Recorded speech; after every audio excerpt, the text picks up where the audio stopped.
E con questo cielo grigio è iniziata la giornata qui in Casa Viola, la vigilia di Torino-Fiorentina. Adesso venite con me che vi porto in palestra. Kevin, ho qualcosa per te. Grazie. Ti servirà molto presto. Come stai? Bene, bene, grazie. Prime sensazioni qui alla Fiorentina? La première sensation est que déjà je suis content d'être ici, que c'est un super groupe et je les remercie tous de l'accueil qu'ils m'ont donné. In quale ruolo preferisci giocare? La position que j'aime bien c'est tout le côté, parce que je suis un défenseur, mais si je dois prendre tout le côté, c'est avec plaisir. De toute façon, je suis à disposition du coach. Si on doit jouer à 4, je jouerai défenseur. Si on doit jouer à 5, bah, je jouerai piston. E Forza Viola. Dario Dainelli, buongiorno. Qual è il programma di oggi in Casa Viola? Buongiorno, i ragazzi stanno facendo la rifinitura e poi ci si prepara per la partenza. Cosa ti aspetti dalla partita di domani contro il Torino? Ma la concentrazione e la determinazione che hanno messo nell'ultima partita. E adesso vi mostriamo le immagini della live con Cesare Prandelli che risponde alle vostre curiosità. Partiamo con un momento emozionante che è quello di Torino-Fiorentina 2008, quando il gol di Osvaldo consegnò la Champions alla Viola. Ecco, quali sono i ricordi? Ma diciamo che il ricordo è sempre molto nitido, ci accompagna sempre, perché quando siamo tornati a Firenze c'è stata una serata straordinaria dei nostri tifosi, quindi con un'acrobazia di Osvaldo siamo riusciti a raggiungere la Champions League, quindi Un bel sogno. un bellissimo sogno. Sì. A proposito di Bad Boy, perché anche Osvaldo insomma aveva questo nome, è arrivato Kokorin che ha detto sarò Bad Boy solo in campo. Ecco, com'è la gestione anche di un campione di questo tipo? Ma abbiamo ascoltato veramente con grande interesse gli allenatori che hanno allenato Sasha Kokorin, e tutti hanno detto la stessa cosa, che è un ragazzo educato, un ragazzo rispettoso, un grande lavoratore. Poi nella vita può succedere anche un momento particolare dove lui ha dovuto accettare certe situazioni, ma io penso che la definizione di bad boy non gli si addice più di tanto per un episodio.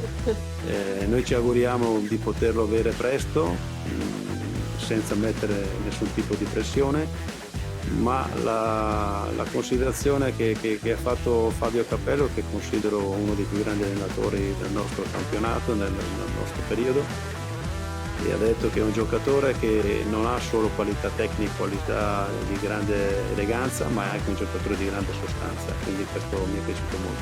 Si è fatto già un'idea, Steve, riguardo cosa succede in questi giorni, che poi insomma sono stati veramente pochi, perché ieri ovviamente era la Noi lo conosciamo, però adesso nel momento che dovremo piano piano integrarlo in una squadra ci vuole non solo il tempo, ma anche lui deve capire le caratteristiche dei giocatori che eventualmente gli saranno vicini. È arrivato Malquit, salve mister, in che ruolo vede meglio Malquit e Giovadura?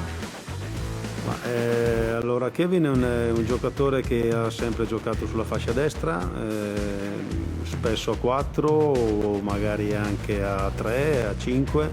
È un giocatore che ha una buona propulsione, ha una buona gamba, e anche un giocatore che spesso cerca l'1 contro 1. Non pensi che sarebbe servito anche un regista, qualcuno al centrocampo? Ma io sono d'accordo con Daniele, il mercato è chiuso, ho sempre detto, sostenuto che questo periodo è un periodo particolarmente strano e particolare, quasi drammatico in certi momenti della vita quotidiana, e ovviamente anche da un punto di vista sportivo ha risentito questo. È stato un mercato degli scontenti, dei delusi, quindi abbiamo preferito fare delle scelte anche in prospettiva e non prendere i giocatori scontenti e dare dei giocatori scontenti, quindi le operazioni che abbiamo fatto sono sicuramente operazioni giuste. Yukio scrive, questa non è una domanda ma domani dobbiamo asfaltarci, quindi ci sono ovviamente anche commenti di questo tipo che ci fanno sorridere. Tornando alla prima No, ma danno un senso però sì. allo spirito che deve avere la squadra. Esatto. Callejon sarà usato di più o lasciato in panchina per Roots? Ma, ho già diciamo, spiegato in maniera dettagliata la situazione di José. Prima di tutto è un professionista serio e quindi non sta creando nessun tipo di problemi. E poi per quanto riguarda le scelte ovviamente sono dettate da altre situazioni. Tanti anche commenti in russo che cominciano ad arrivare sul profilo della Fiorentina. Ci fa Quello non è piacere. compito nostro perché diventa un po' Lo complicato. tradurremo anche loro. Intanto la primavera, c'è qualche ragazzo pronto sulla buona strada, insomma, per la prima squadra, ha visto le partite? Sì, allora c'è una grande sinergia con Alberto Pilani, con i responsabili, hanno fatto secondo me un ottimo lavoro, ci sono dei ragazzi molto interessanti e a rotazione verranno sicuramente con noi settimanalmente, già questa settimana è venuto Agostinelli, Chitti, con noi è stato Craster, poi Delle Mura è andato a giocare, quindi la mia idea è di avere sempre dei ragazzi giovani che devono capire la differenza tra la primavera e la prima squadra come intensità, come giocate, come anche fisicità, e quindi è un percorso che faremo assieme.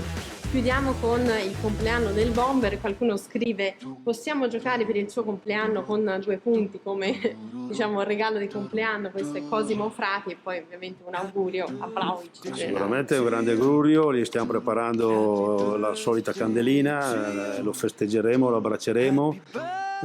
Conoscendo il ragazzo ovviamente avrà grandi motivazioni anche per domani. È grande oggi sei maggiorenne.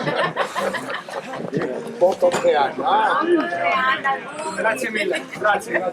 Però una candelina oggi la spegnerai? Io penso di sì, penso chi me l'ha preparato la torta, non lo so. Grazie. Novità digitali dunque per la Fiorentina, che apre il suo canale ufficiale su Sina Weibo, il social più diffuso in Cina, aprendo così il bacino per tutti gli appassionati di calcio cinese. Ebbene, si espande ancora sui social la società viola dopo l'apertura dell'account Twitter in lingua inglese e l'apertura di TikTok.